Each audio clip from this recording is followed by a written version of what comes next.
యాదాద్రి భువనగిరి జిల్లా ఆలేరులో భూముల సమస్యపై రాజకీయ పోరు ఉధృతమవుతోంది. పేదల ఇళ్లు, రైతుల భూములను పీఓటీ మరియు 22A నిషేధ జాబితాలో చేర్చడాన్ని వ్యతిరేకిస్తూ నేడు భారతీయ జనతా పార్టీ ఆధ్వర్యంలో భారీ ధర్నా నిర్వహించారు. తహసీల్దార్ కార్యాలయం ఎదుట బైఠాయించిన బీజేపీ నాయకులు ప్రభుత్వం సామాన్యులను ఇబ్బందులు గురిచేస్తోందని మండిపడ్డారు. పేదలు నిర్మించుకున్న ఇళ్లు, రైతులు సాగు చేసుకుంటున్న భూములను 22A మరియు పీఓటీ నిషేధ జాబితా నుంచి వెంటనే తొలగించి వారికి పూర్తి హక్కులు కల్పించాలని బీజేపీ డిమాండ్ చేసింది. ఆలేరు తహసీల్దార్ కార్యాలయం ముందు బీజేపీ నాయకులు, బాధితులు కలిసి ధర్నా చేపట్టారు. ప్రభుత్వ వ్యతిరేక నినాదాలతో కార్యాలయ ప్రాంగణం హోరెత్తింది. బీజేపీ నియోజకవర్గ ఇన్ఛార్జ్ చిరిగే శ్రీనివాస్ మాట్లాడుతూ ఏళ్ల తరబడి నివాసం ఉంటున్న భూములను నిషేధ జాబితాలో పెట్టి పేదలను భయాందోళన గురిచేయడం సరికాదన్నారు. బాధితుల సమస్యలు పరిష్కరించాలని కోరుతూ తహసీల్దార్ కార్యాలయంలో మెమోరాండం సమర్పించారు. ఈ కార్యక్రమంలో బీజేపీ నాయకులు కామెటి కృష్ణ, గంగేష్, జహంగీర్తో పాటు పెద్ద సంఖ్యలో భూబాధితులు మరియు పార్టీ కార్యకర్తలు పాల్గొన్నారు. భూముల సమస్యపై అటు బీఆర్ఎస్, ఇటు బీజేపీ పోటాపోటీగా నిరసన తెలుపుతుండటంతో ఆలేరులో రాజకీయం వేడెక్కింది.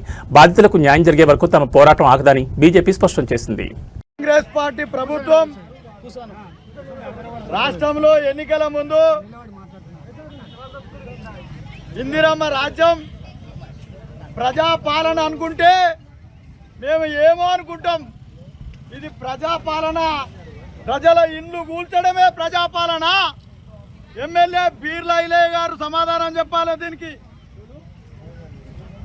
నిషేధిత జాబితాను 10వ నెలలో తీసుకొచ్చింది నువ్వు కాదా?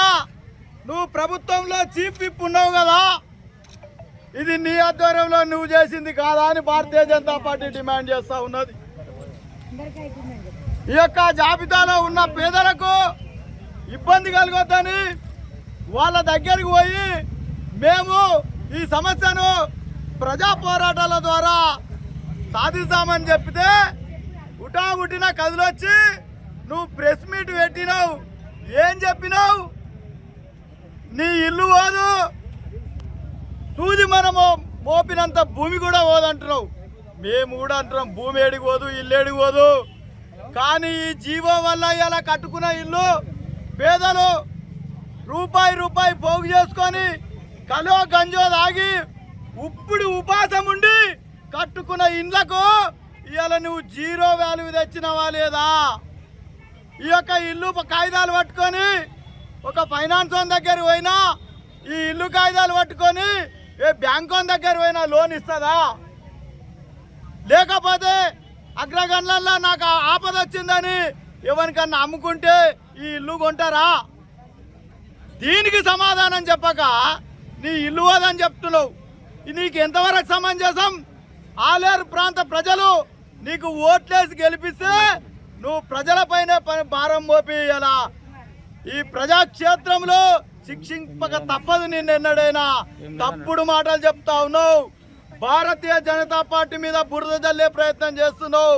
భారతీయ జనతా పార్టీ మీద బురద జల్లితే, భారతీయ జనతా పార్టీ మీద బురద జల్లితే ఆకాశం మీద ఉమ్మేసినట్టే నీ ముఖం మీద పడుతుంది. ఇది మేము చెప్తలేం, బాధ్యత కాపీ పట్టుకున్నాం. ఈ లిస్ట్ ఎవరు తీసుకొచ్చిర్రు? దీని మీద సంతకం ఎవరిది? అధికారులు మీరు తెలియదా? 10వ నెలలో వచ్చింది.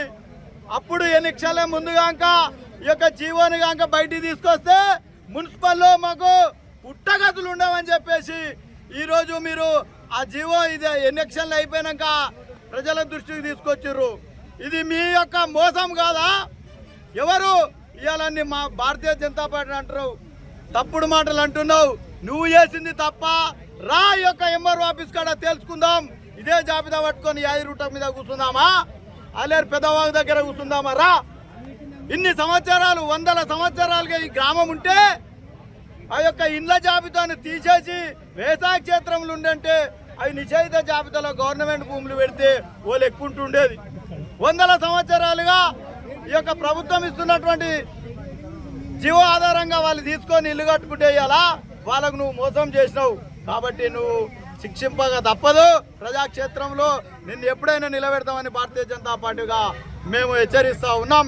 రానున్న రోజుల్లో ఈ యొక్క కార్యక్రమాలను మేము తీసుకుంటూ ఉంటాం. ఈ ప్రాంతంలో కూడా తిరగనీయం, ప్రజల పక్షానే ఉండి పోరాటం చేస్తాం భారతీయ జనతా పార్టీ అని తెలియజేసుకుంటాం.